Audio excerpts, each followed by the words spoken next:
How can a female pleasure herself? There are many similarities when it comes to pleasuring ourselves, regardless of gender. However, there are some things that are probably a bit specific when it comes to females. My name is Martha. I'm a clinical sexologist with a doctorate in human sexuality, and I'm from Eros Coaching. Generally, when it comes to males and females and pleasuring themselves, we need to understand that pleasure comes in many shapes and forms, and they are different for different people. Some people get a lot of pleasure from food, from exercise, from being in nature, so on and so forth. But when you ask a sexologist how a female can pleasure herself, assume that the question refers to sexual pleasure. And we often focus on our genitals. And the difference between the male and female is that for a person with a penis, their genitals is outside of their body and can be pretty visible.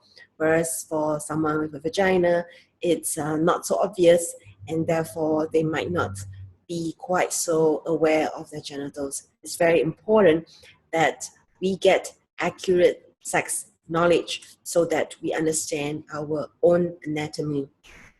Sex is not just about genitals. However, it can be a start because our genitals are pretty sensitive and it is very much connected to pleasure. So understanding your anatomy, exploring your anatomy, playing with what feels good from your anatomy can be good ways in which to start. Some of the ways you can pleasure yourself as someone with a vagina is if you use your hands. You can also use an object. There are people who use a bolster, they use their pillow. Some people use water from the shower hose to play with themselves, say water from a jacuzzi and from like a jet of water. Like these things are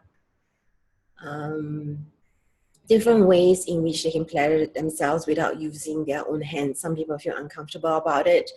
And while I would like to say we shouldn't be, I rather just work with people on what they're comfortable with at first. So don't just think of pleasure as just genitals. Think of your whole body as a potential for great pleasure. And we do get pleasure from food. We get pleasure from massages. And when we have aches and pains, we get relief when we massage ourselves, much as when we get an itch. It feels good if we scratch the itch. So whatever it is that you feel that you get a source of pleasure, explore that. And don't just be genital focused, although it is one of the ways in which you can begin. So with that, I want to just end this. I know there are people who also look into getting sex toys. I want to say that sex toys can help.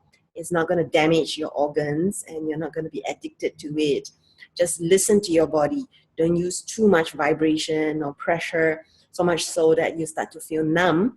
Just mix it up so that you don't develop this addiction or what people consider like a dependency on their toys. Just honor your body, listen to your body, and don't be hard on yourself. Be gentle and focus on sensation rather than only on outcomes.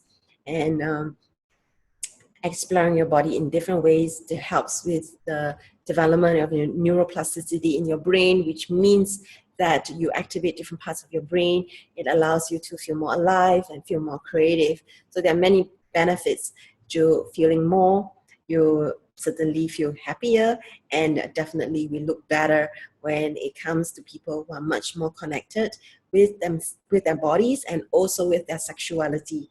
So this is Martha of Eros Coaching. If you have any questions, drop me an email at ask@eroscoaching.com.